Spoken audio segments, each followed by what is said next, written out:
10th class language and literature poetry number 3 tiger in the जू। अब देखिए इसको एक एक पैसेज को क्लियर करते चलेंगे। अब पोइट्री के टाइटल से आपको क्लियर है, this tiger is not in the wild, और ये है कहाँ पे, जू में। तो what is the difference between the two, उसके एटीट्यूड में क्या अंतर आया, उसके कैरेक्टरिस्टिक्स में क्या अंतर आया, लेट्स फाइंड आउट। देखते हैं क्या अंतर दिखता है हमें। कहता है he stalks, he who is he is tiger, he is tiger.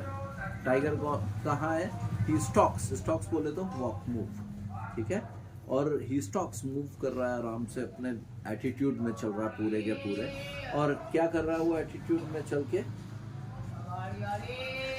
कहता है few steps in the cage. कहाँ चल रहा है, केज के, जो जू के अंदर केज है, जू में भी उसको ओपनली नहीं छोड़ रहे, केज में है। And on the pads of the velvet quiet in his quiet rage, rage होता है भाई एंगर, ठीक है। और साथ में उसने क्या बोला, few steps of the cage, cage few steps means छोटा केज है, कोई बहुत बड़ा केज नहीं है, ठीक है। और साथ में रेज इज द एंगर, गुस्से में चल रहा है वो अपने, ठीक है। और पैड्स उसके वेलवेट, जो पैर के नीचे का पार्ट है, दैट इज स्टफी, थोड़ा सा होता है वो, तो वेलवेट बोला गया है। सेकंड आता है, he could be snaring, he should be, not is, he should be snaring around the houses at the jungle's edge। होना क्या चाहिए था उसको, जंगल के एज के अराउंड जो हाउसेस है वहां पे स्नेयर कर रहा होता है। स्नेयर बोले तो एग्रेसिवली दहाड़ते हुए, गुर्राते हुए, डराते हुए, ग्रम्बल वर्ड यूज करते हैं हम उसके लिए, वो कर रहा होता। Bearing his white fangs, bearing his white fangs, fangs दो दांत बड़े बड़े, और clause, his claws terrorizing the villagers. कहता है अपने क्लॉज और फैंग से वो विलेजर्स को डरा। पहले तो साउंड उसकी, प्लस साथ में क्या है, दूसरी चीज है आपकी,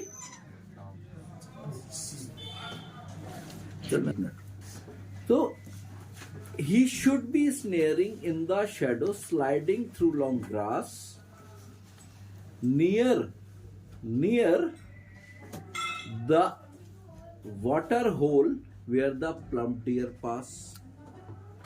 where he should be, कहाँ पे होना चाहिए था, lurking around the shadows, sliding through long grass, जो लॉन्ग ग्रास है उसकी शेडोज में से होता हुआ निकल रहा होगा।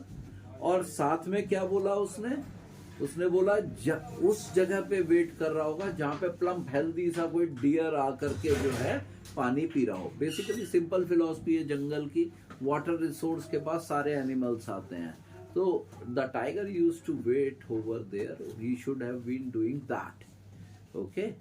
अच्छा, एक स्टेंजा मैंने पहले बोल दिया था, he should be snarling around the houses at the jungle's edge, bearing his white fangs and claws, his claws terrorizing the villagers. ये मैंने आपको पहले एक्सप्लेन कर दिया था।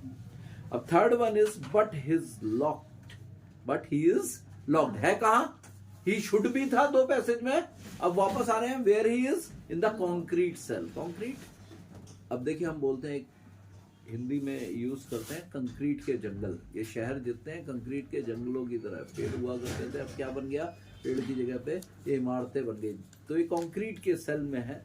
His strength behind the bars, और जो बार्स है, बार्स बोले तो रॉड, जिसमें से जाके तुम लोग शेर को कहते ले चने खा ले, मूंगफली खा ले, ठीक है ना, इतनी हिम्मत कर लेते, उसकी सारी स्ट्रेंथ बिकॉज पीछे है। Stalking the length of his cage, ignoring the visitors। कहता है वो भी जानता है कि बार के पीछे हूं, इन लोगों को क्या कहूं। अगर डेयर कर सकते हो जंगल में जाके ऐसे चने खिला के दिखाओ, मूंगफली खिला के दिखाओ उसको, ठीक है ना। तो what he says, he ignores those who are there and looking at him, and he is moving, stalking, अपना चलता रहता अपनी केज में इग्नोर करके। He hears the last voice of the night. He hears the last voice at night, the patrolling cars, and stares with his brilliant eyes at the brilliant stars. What he is doing is, when all the visitors are out of the zoo, he is there inside his cage and he is listening the sirens of the car. Night के time पे last voices हैं, जो patrolling cars हैं, जो round पे हैं, वहाँ चक्कर लगा रही हैं, वो जो वहाँ अपनी ड्यूटी कर रही हैं, वहाँ उनको देखता है. He used to look at them. और उसके बाद क्या करता है, he is looking in the sky. वो ब्रिलियंट स्टार्स को अपनी ब्रिलियंट आईज से देख रहा है. ठीक है, ये हमारे पास सिंपल सी एक पोइट्री है. इसके अंदर अगर हम पोइटिक डिवाइस देखें तो एलिट्रेशन रहती है बहुत सारी. Stocks in his vivid strides, assonance में भी ले सकते हो इसको आप. आई आई आई आ रहा है इसके अंदर आपके पास. Locked in a concrete cell, locked in a concrete cell. ठीक है, कॉन्क्रीट और सेल दोनों उठा करके देखो, सी सी सी दिख रहे हैं आपको. इसके बाद strength behind the bar, behind और बार्स आपको मिल रहे हैं. उसके बाद रिपीटिशन है इसके अंदर, ब्रिलियंट आइज, ब्रिलियंट स्टार्स. ये रिपीटिशन एक डिवाइस है, वर्ड आपके रिपीट हो रहे हैं. ठीक है, मेटाफोर भी है इसके अंदर. मेटाफोर लाइक, अब देखो लाइक और एज का यूज किए बिना कंपेयर कर रहे हैं. लाइज और एज का, अगर लाइक और एज लगा होता तो सिमिली हो जाता, लेकिन यहाँ क्या दिया हुआ है इसने, on the pads of velvet, on the pads of velvet. तो इट इज ए मेटाफोर. ठीक है, ये हमारे इसमें से क्वेश्चंस निकलते हैं. लॉन्ग क्वेश्चन की बात करें तो इसमें आप सपोज कीजिए, कई बार आपको ही कह देते हैं, suppose you visited a zoo and you have looked into the cell of a tiger and suddenly a boy who was giving something, offering something to him, his hand were inside and the tiger attacked. Describe that scene. कुछ ऐसा सा question आपको बना के दे सकते हैं. ठीक है ना. या फिर tiger in the zoo is a contrasting image of the tiger in the poem. How to tell wild animals के साथ में कॉन्ट्रास्टिंग क्वेश्चन इसका आ सकता है आपका. ठीक है, उसमें आपको दिखाया हुआ contrasting the two tigers with the reference on the manner in which have been presented in the both poems. अब वहाँ पे they have described different tigers, उनके अलग अलग आपको पता चलता है, लेपर्ड कौन सा, टाइगर कौन सा, लॉयन कौन सा है. ठीक है, ऑल, बट उन सब में एक चीज बहुत कॉमन दी हुई है. अगर आपको वो पोइट्री ध्यान हो, वैसे भी आपको कराएंगे, that is they love freedom, they are always in offensive mood. ठीक है ना, ये चीज हमारे को उसने दी हुई है. बट यहाँ पे क्या है, यहाँ पे tiger is always in the zoo, in the concrete cell and is stamp behind the bar. वहां पे फ्रीडम है, यहाँ पे फ्रीडम नहीं है. ये क्वेश्चन हमारा इसका निकलता है. नेक्स्ट पोइट्री आपकी यही आ रही है, how to tell wild animals. How to tell wild animals, page number ये रहा, इट इज 43 पेज नंबर. ठीक है, how to tell wild animals. Caroline Wells has written this poetry. अब देखिए इसमें आपको मेन तो टाइगर्स, बियर और एक क्रोकोडाइल और हैना का लास्ट में एक एग्जांपल दिया हुआ है. How to identify these creature, इसमें बहुत इजीली आपको समझाया गया है कि कैसे आप अंदाजा लगाएंगे कि भाई कौन सा एनिमल क्या है.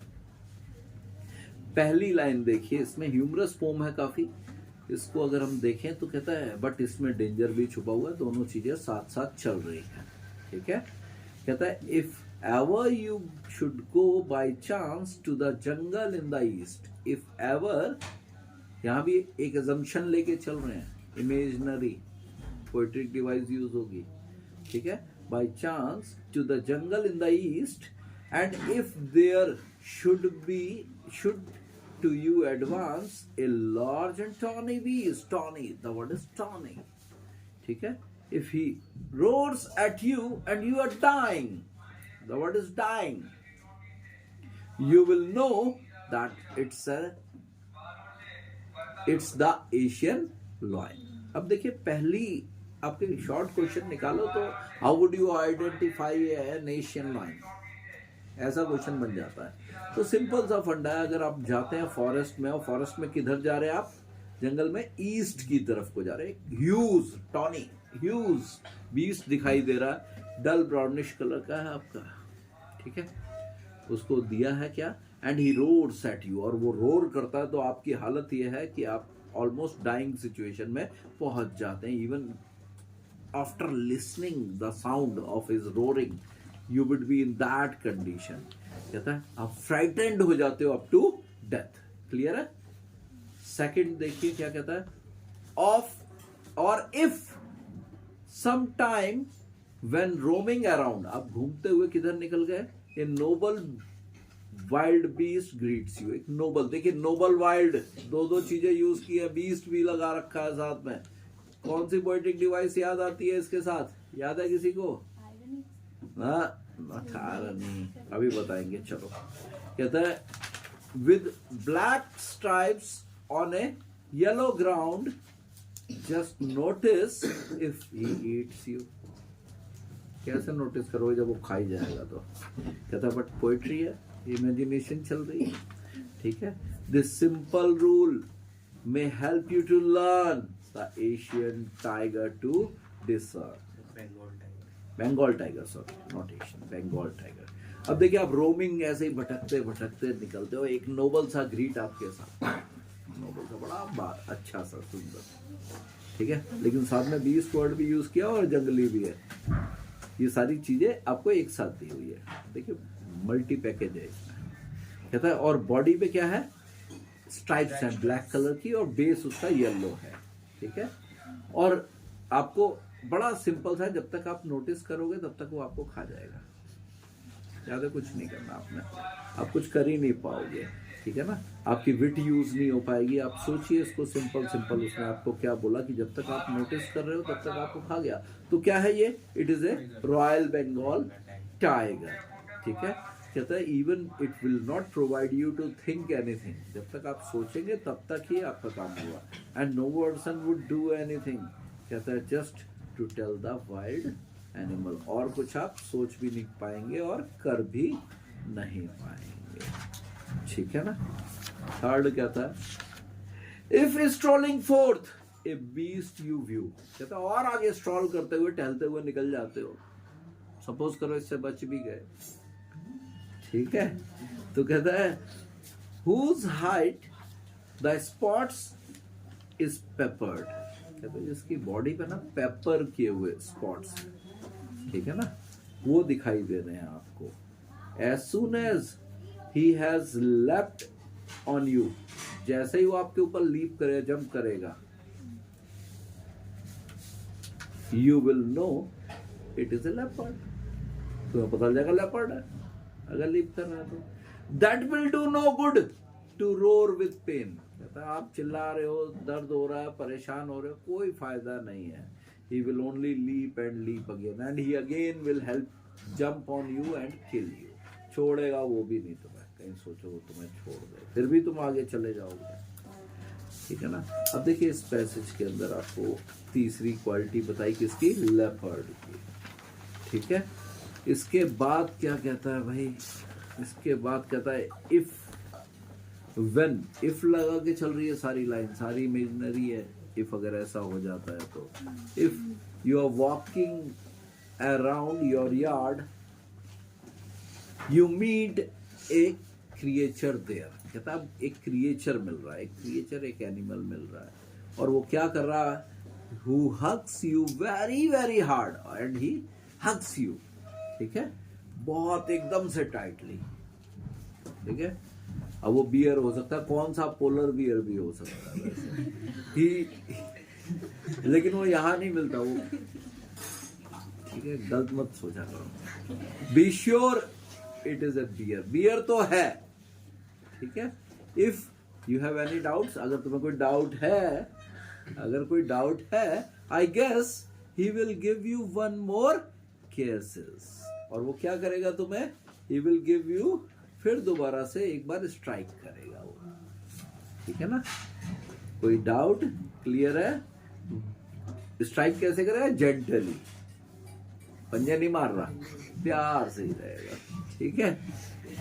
इसके बाद देखिए जो पैसेज आ रहा है, दैट इज वेरी इंपॉर्टेंट, बहुत इंपॉर्टेंट पैसेज है, इसको समझिएगा। Though to distinguish the beast of prey, though to distinguish the beast of prey, a novice might non pulse, a novice might non pulse. The crocodile you always may tell from the hyena thus. Hyenas comes with a merry smile, but if they weep, they are crocodiles. ठीक है। अब क्या है ये? Basically beast of pray की बात कर रहे हैं भाई। बीस्ट ऑफ प्रे क्या होता है, कोई बता सकता है? बीस्ट ऑफ प्रे, अब देखो यहाँ पे इस पैसेज में ना वाइल्ड एनिमल्स दो डिस्कस किए गए हैं, एक है हेना और दूसरा है क्रोकोडाइल है। हाँ, फिक्शियस, ठीक है, लेकिन fictitious is not the meaning of beast of prey sir. Hunt करना, हाँ, हंट के लिए तैयार रहना। अब यहाँ क्या कह रहा है? बेसिकली कहता है क्रोकोडाइल को अगर आप देखते हैं, क्या क्रोकोडाइल कहता है अल्टीमेटली, एक इंग्लिश में प्रोवर्ब है क्रोकोडाइल टीयर्स, याद है? ध्यान है ना? क्रोकोडाइल टीयर्स, तो उसमें और हेना की स्माइल में सिमिलरिटी है। When hyena laughs, that means वो क्या है? ना तो क्रोकोडाइल टीयर्स ओरिजिनल होते हैं, ना हेना की laughing. It is just to create an impression, to trap the beast of prey, tap the beast of prey, जिसका शिकार हो रहा है उसको ट्रैप करने के लिए दोनों एनिमल्स क्या करते हैं? ये दोनों फेक अपने पोज रखते हैं। एक क्रोकोडाइल के टीयर्स यूज किया है, एक हेना की स्माइल की है। इसमें वर्ड्स आपके आते हैं नॉन पल्स, ठीक है, यूजुअली पैसिव में यूज होते हैं। पजल्ड, कंफ्यूज्ड जो एनिमल्स हैं वो इनके ट्रैप में आ जाते हैं, इन दोनों तरीके से, ठीक है। The true chameleon is small, a lizard sort of thing. गिरगिट, दिल्ली वाले अपने, ठीक है, उससे भी आगे चलते हैं। कहता है lizard sort of, देखने में lizard के जैसे होते हैं। And he hasn't any ears at all. Ear नहीं होते कि सुन सके, वो खाली बोलते ही बोलता, ठीक है। Not a single wing, और wing भी नहीं होते उसके। There is nothing on the tree that this the chameleon you see. Because basically it changes its shade, body shade, according to the place where it is on the tree. When it is in the leaves, between the leaves, he changes them into green, and when he is on the stem or the branches, ठीक है, at that time he turns brown, ठीक है ना। तो the same thing is there. बहुत सारे लोग भी ऐसे ही पलट जाते हैं, ठीक है। तो there is no need to name anyone, लोग समझते हैं गिरगिट कौन है, ठीक है। अब देखिए इसकी पोएटिक डिवाइसेस की बात करें तो छोटी छोटी सी चीजें, एलिट्रेशन देखो, एजोनेंस देखो, एजोनेंस रोमिंग अराउंड में भी एजोनेंस भी है और एलिट्रेशन भी है। आर लोगे तो एलिट्रेशन ले लोगे, ओ लोगे तो एजोनेंस ले लोगे। एक ही वर्ड में दो डिवाइस निकल रही है, दो वर्ड्स में, ठीक है। If you are walking around your yard, your yard भी आपका एलिट्रेशन दे रहा है, ठीक है। आयरनी क्या दे रहा है? आयरनी एग्जैक्टली अपोजिट, कहता है नोबल बीस्ट आके आपको ग्रीट करेगा। बीस्ट कोई ग्रीट करता है क्या? ठीक है ना, तो वो आयरनी है। और एक भालू आके आपको केयर से, प्यार से, जेंटली टच करेगा क्या? ठीक है ना, ये आयरनी है, ठीक है। ये आपके इसके अंदर से दो मेन पोएटिक डिवाइस निकलते हैं। है बेटा, लेफ्ट एंड लेफ्ट, हाँ, लेफ्ट एंड लेफ्ट रिपीटिशन है, लेफ्ट एंड लेफ्ट रिपीटिशन है, और इमेजिनरी हमारी शुरू में ही है, ठीक है। और इफ और इफ है खाली, वो सिंगल, इसलिए उसको नहीं लेंगे हम उसमें, ठीक है। तो ये हमारी निकलती है दूसरी पोइट्री। एक क्वेश्चन मैंने अभी लास्ट में डिस्कस किया था, the attitude of the tiger in the जू and the tiger in the pome, उनका कंपैरेटिवली एक क्वेश्चन दिया था। ठीक है, अब देखिए कि इसमें अच्छा सा क्वेश्चन लिखा हुआ है और क्वेश्चन बैंक 2021 के अंदर ये सीबीएसई की क्वेश्चन बैंक में भी था। Imagine the poet meets author मिजविल, the author write the detailed account of the character sketch of the poet could use of her poem if she were to write about। अब उसने इतने सारे चीजों के बारे में लिखा है पैसेज, तो और वो कहता है अब आप किसके बारे में लिखो, मिजिब के बारे में लिखोगे। When you move to the marshy land of Barsa, you will find thousands of such creatures. They look like weasel. They are dirty, brownish in color, and they are active and witty. You will find a midget over there. ठीक है, इस तरीके से आप उसको आप लिख सकते हैं। पूरा उसमें आपको डिटेल देना, ये तो मैंने पोएटिक वे में बता दिया, लेकिन आप उसका पूरा लिखेंगे कि ऑथर जो है वो इंटेलिजेंट से भी होते हैं, रहते गंदी जगह पे मार्शी एरिया में, लेकिन होते इंटेलिजेंट से हैं। इसका मतलब ये है कि सुंदर होना जरूरी नहीं है कि स्मार्ट भी हो। ठीक है ना, सुंदर मतलब नाम सुंदर होना, तुम तो मीनिंग ही बदल गया। कहता आप देखिए इसके अंदर along which two animals did the poet present striking contrast। contrast किन दो poets के को दो animals में ले रहा, how to tell, hyena and crocodile। उसमें उसके weep है, उसके क्या है, tears है, और उसकी smile। ठीक है, कोई डाउट, क्लियर है ये?